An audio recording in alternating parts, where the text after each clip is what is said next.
Mayroong iba't ibang mga uri ng kristal o bato. Halimbawa, yung sapphire, amethyst, aventurine, bloodstone, cat's eyes, at kung ano-ano pa. Pero mayroong higit sa lahat na pinaka-importanting bato na ito ay kung tawagin ay King of the Crystal o King of the Stone. Bakit ito tinawag na King of the Crystal o King of the Stone?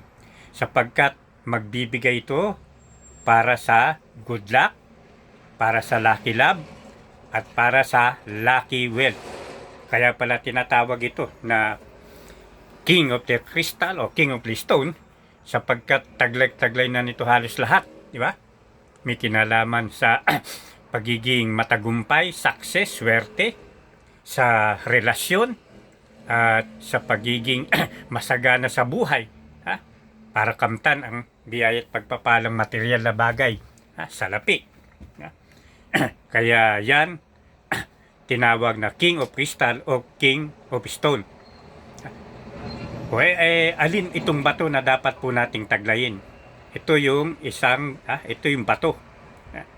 Ang batong ito ay kung tawagin ay jade. Maraming iba't ibang kulay ang jade. Pinaka-prominent na kulay ay kulay green. Pinapakita ko sa inyo sapagkat ako mismo ay meron ng batong ito at sinishare ko sa inyo ang lihim na kaalaman ukol sa kristal o batong ito. Inuulit ko, ito ay jade. J-A-D-E, jade. Sa mga katwid, pag sumakapan po nating lahat na magkaroon nitong batong jade. Meron pong mantra o affirmation upang maging matagumpay.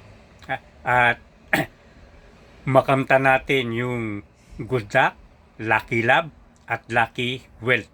Yan ang sasabihin ko sa inyo sa susunod kong video.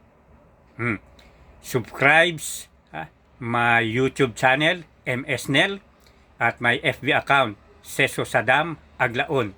Hanggang sa muli, mapagpalang araw sa ating lahat.